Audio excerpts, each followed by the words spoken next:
We're happy to welcome you in Moscow. Thank you very much. With your new album, and our interviews have already become a tradition, almost, but this time we will have extra participants. They will also ask their questions to you. Okay. So, you're about to hit the stage in Moscow in a few minutes, I can say. The start of the tour must be very exciting. So what do you feel now?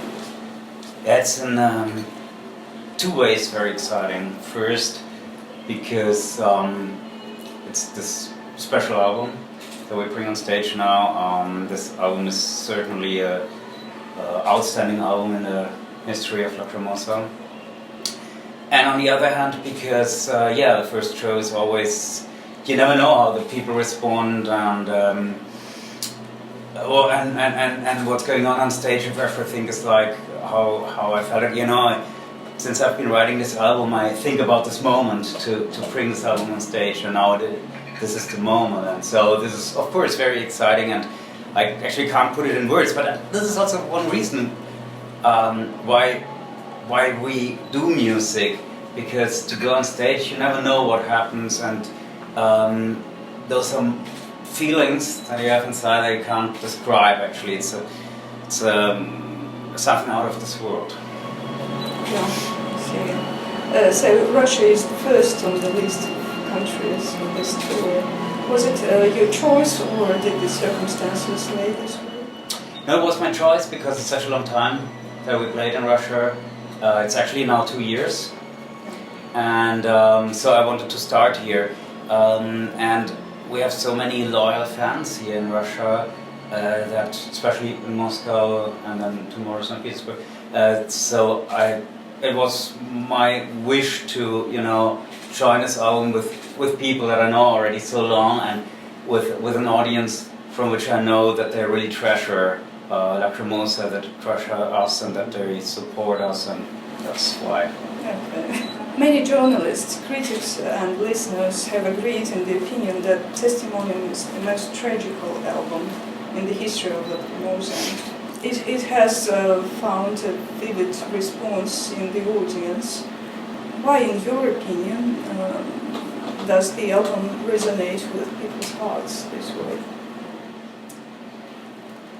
I most probably think that they realize what I put inside, and this makes me kind of happy, because when I started with Lacrimosa, I was inspired by the Requiem from Mozart. I was inspired by this kind of music where you define the pain, where you let it all out. This is how Lacrimosa started. And this album was created out of the same idea. It's about the grief of those who left us, all those wonderful musicians. And of course, then after the first song, Wenn unsere Helden sterben, it gets very personal. So this is like the circumstances that those musicians died and inspired me to write such music, opened the door for me to again describe my most inner pain and emotions. So actually let's put it this way. If I would have had the possibilities, musically wise and productionally wise, to make such music as Testimonium already back then, when I started with Lacrimosa, I would have done this album already back then. Fans of Lacrimosa in Russia live through your every work as if it were a short life. Since the first notice of the album, the information that it is a requiem in memory of those who passed away and talks about death, some people decided that the album would possibly be a sort of finality for Lacrimosa. But having listened to it and gone through the pain, grief and despair, we also had another feeling, humility and expectation of something new.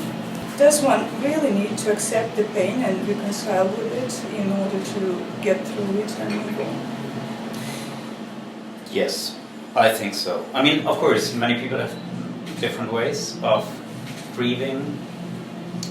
For some, and I guess for most of the people, it's easier to, you know, put it all under the carpet and not to think or talk about. But I believe it kills you in the long term. It kills the soul. And therefore, I believe that, you know, we in the Gothic scene anyway, we know it actually, because we always carry out our emotions. And many people from outside always think like, oh, they're wearing black, they must be totally depressive. But actually it's not that, it's just that we have this connection to our inner life, and I think that's very important. And therefore, I think, yes, when you grieve, you need to accept the pain, you need to accept the anger. I gotta tell you, I don't want to make lots of words about it, but after this album was recorded and before it came out, I had a tragedy very in my close circle, very, very tough tragedy, and I suddenly found myself exactly in this album, and I realized actually this album became my own therapy. The album that I did and didn't know about this tragedy that would occur, I could use this album for my own therapy, and I realized, yeah, it's really important to grieve, to be angry, to try to focus, and all those things that are on this album. You have shared the process of creating the album and the details of recording and working with the orchestra in your previous interviews, but how did the musicians who accompany you on the tour take the mood of the album? Was it easy for them?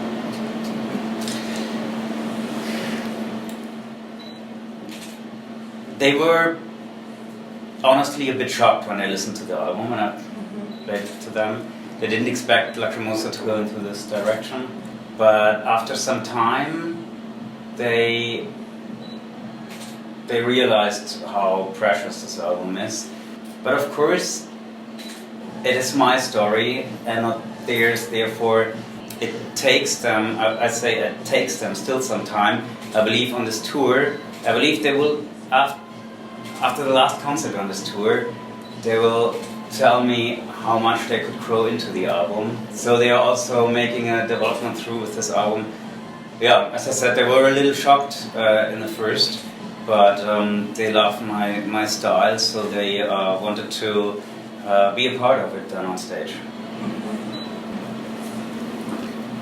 You said you would perform the whole Requiem on stage. Is there any song you find especially difficult to perform? Yes, actually, it's the first and the second and the third and the fourth and the fifth and the sixth and the seventh and the eighth and the ninth, and the whole album. Is really every song is the whole work. Let's speak about the lyrics of the new album. Did you write the texts simultaneously with the music? Yes and no. It depends. Some lyrics I have written already, and I wrote the music to it. And sometimes I had a melody and just one word or one sentence, and then I started writing the music, and the lyrics came by writing the music. Of course, it's already important that you know where you're heading to, what direction, what you want to speak about. But the final words sometimes then came while writing, even sometimes while recording. You know, I have some kind of melody, for example, and then I want to figure out if the singing melody I have in my head, if it works. So I put out some words, and those sometimes come out of the unconsciousness, and I realize, oh, because I always record everything I do, and I listen to it, and I couldn't have been saying it better. It's like that. I keep it like this. That's a difficult question. You always react to the events in the society. And I'm always worried about moral and ethical problems of our society. The topic appears in Weltbrand again. So do you think we may expect positive changes in the future? What should we do for that?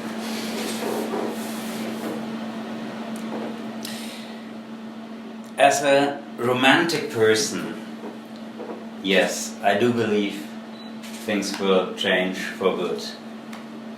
They will change in a better way, they will lead us to a better future.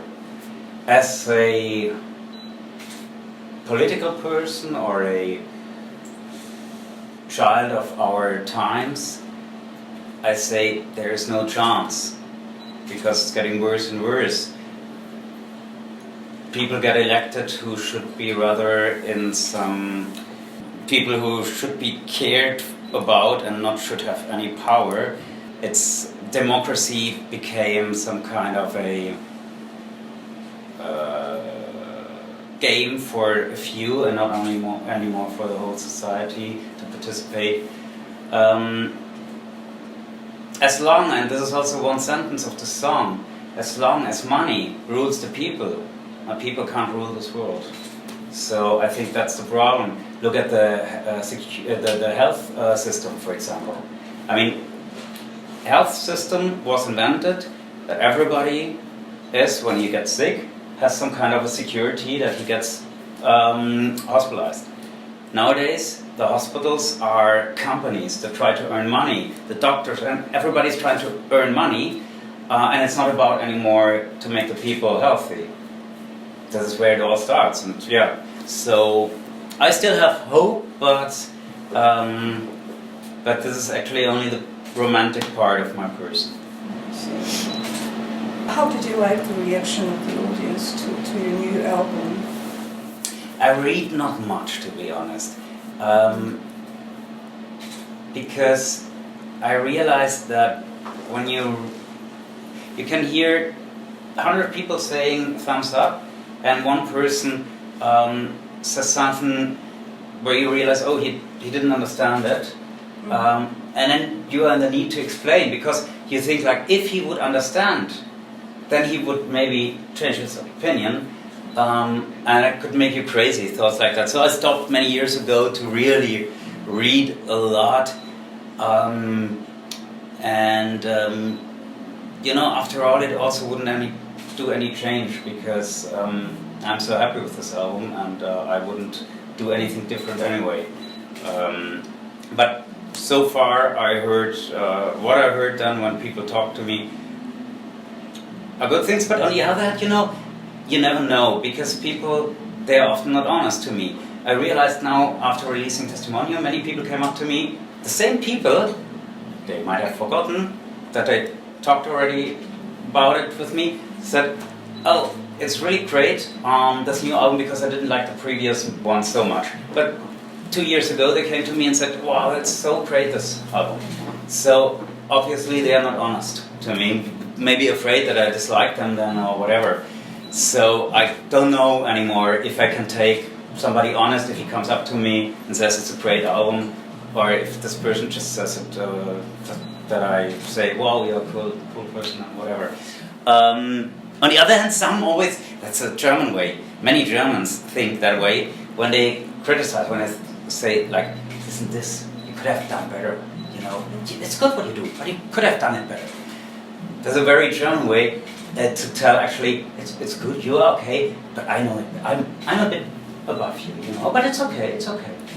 And then they expect that you take them very serious. This is what I hate, absolutely. It's then rather the people are like, oh, great, rather like this then. But of course, yeah. No, I mean, I will see it tonight. I will see it tonight. So that's actually what counts. Yeah. This time you have only 2 shows in Russia, in Moscow and St. Petersburg. Is it possible that you will come next year, say, with more cities on the list? I would love so, yeah. It's always difficult in such a long tour. For example, last time we played more concerts in Russia, therefore we played less concerts in Mexico. So we always try to, be there where we weren't for a long time. Now this time it's more Mexico again, and a bit less Russia. So there will be more Russia again in the future. Is there any special place that you would have liked to visit but haven't yet? Australia we never played. That would interest me. Новая Зеландия? New Zealand? For example, great. They have great. Greenland. Yeah. There are many places. I would like to Scotland. Yeah. Yeah. USA. If they have another president, maybe then. The tour ends almost on the eve of Christmas and the New Year holidays. Do you already have plans for the holidays this year? No, I just thought and planned everything until the end of the tour, and then I will see what happens. Okay. Песни уже все студии, что вообще? Julie would like to know what's Zwischen alle Stühle song. What is it about? It's about when you're between all chairs. Well, it's between in a process of grieving, you have certain steps actually. There's the shock, and there's the pain, then there's the self-assuredness. And all those different, and that's when you between there, you don't know, you can't feel anything anymore. That's also why the song is, like this. Actually, you don't have anything to hold on anymore. You don't feel pain. You don't feel yourself anymore. You're between everything, and nothing seems real for you.